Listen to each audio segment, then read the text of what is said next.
I love freestanding lace, and I really love these lace charms from Designs in Machine Embroidery. Of course, I'm thinking outside of the box, and I did them in Halloween colors.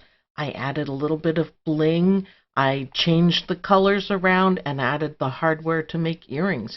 You can use them as zipper pulls, you can use them as shoelace charms. All you have to do is get stitching. You need some water-soluble stabilizer and gorgeous embroidery thread.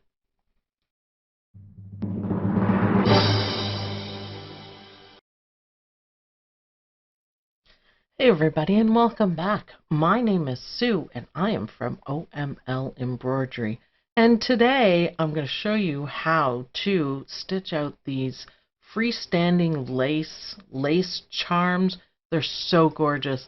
This one is especially awesome because it has a really cool fringe on it, and I love the fringe look. I think it's fascinating to be able to do that with the embroidery machine.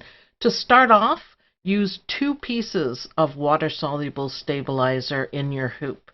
And it's important that you do use 2 because we're going to be making quite long satin stitches, and we want to make sure we have a really good base for it or else it'll pull. So 2, and I'm doing 4 in one 4x4 hoop, and so you have to make sure it's stabilized well enough.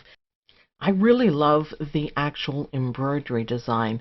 It's a teardrop design with a fringe on the end, but I kind of thought it looked like a witch's hat. What do you think? Let me know in the comments.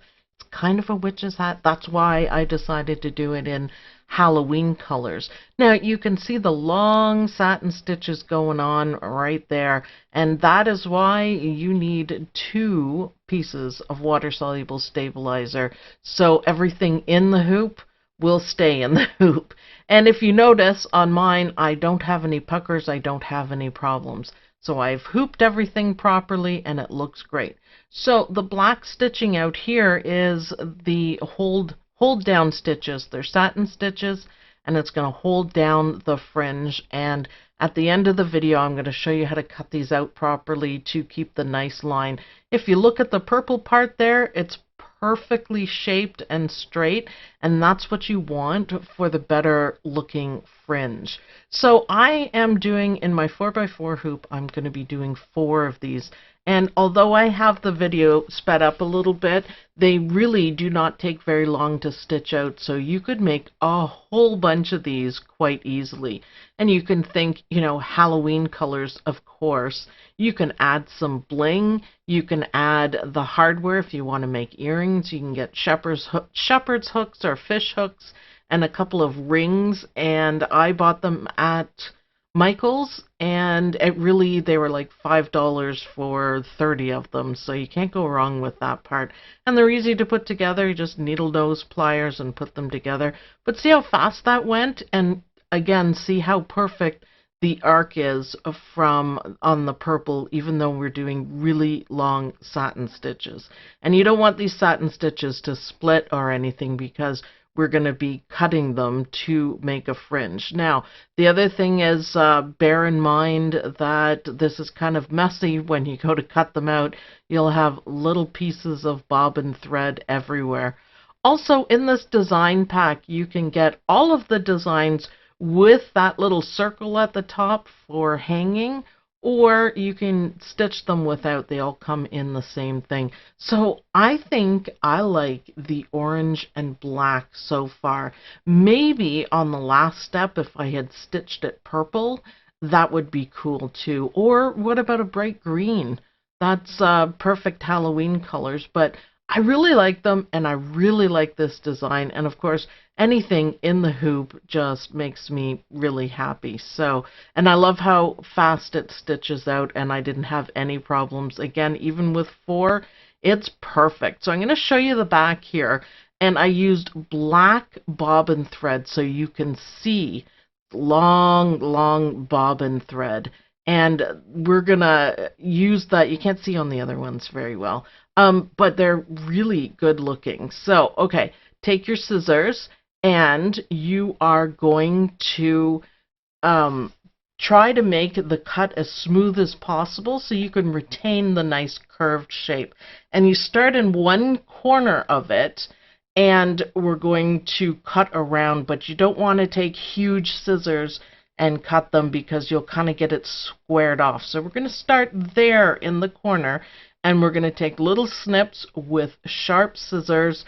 And there's another part of this technique. Oh, we're going to end all the way at the end, obviously. But the better you do this, the better the fringe is going to look.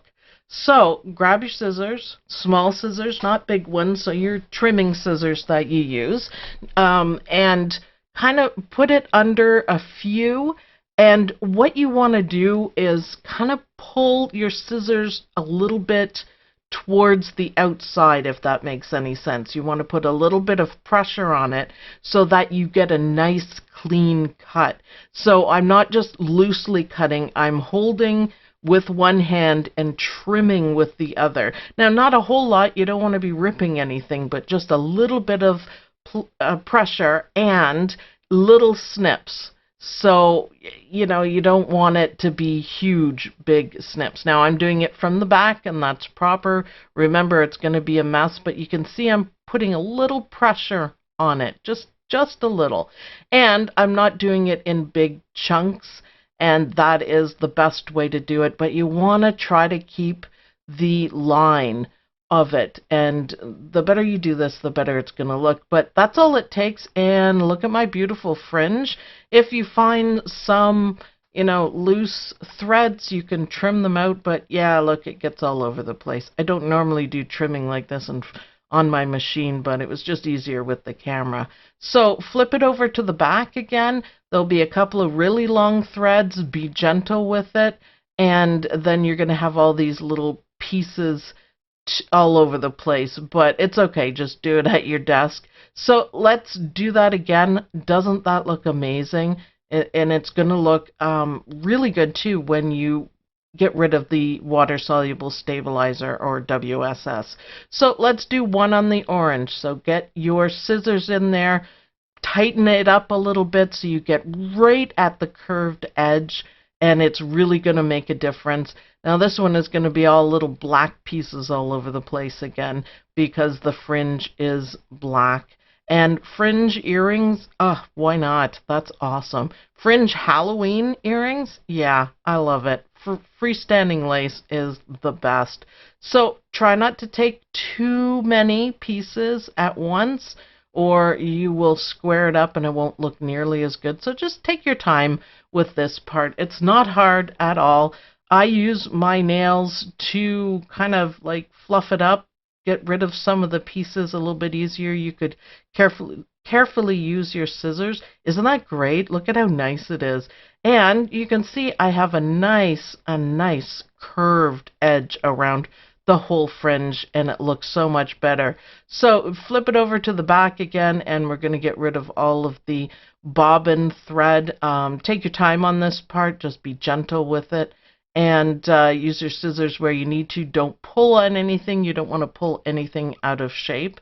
So once you do this on all of them and clean it up, and then clean up the mess on your desk, because you know there's going to be one, then all you have to do is get rid of the water-soluble stabilizer. So soaking it is the best way to do it, and you want to make sure you do a really good soak on it because you don't want it to be stiff. You don't want the fringe part to be stiff. Oftentimes I don't soak things enough, so and they get a little stiff. But you don't want it for this one because the hairs will all stick together, and you don't want that. They're not hairs, they're thread, but they look like hairs. So my technique is to rinse it under the tap in hot tap water. So for, say, 5 minutes, something like that, and that gets the majority of it off. And then I put it in a bowl, and not super hot water, so medium warm water. Soak it for at least a half an hour, and it came out perfectly. Trim it as close as you can to the design, but not too close. You don't want to cut anything after all this effort. And see, isn't it pretty? Oh, I just love it. Oh, I love it. I added bling. You don't have to add bling. I added some bling to make it look more like a witch hat. And I think it's absolutely awesome. So stitch out some freestanding lace earrings from Designs in Machine Embroidery. They're called lace charms, and you're gonna love it. Thanks everyone for watching. I'll see you guys in the next video. Bye!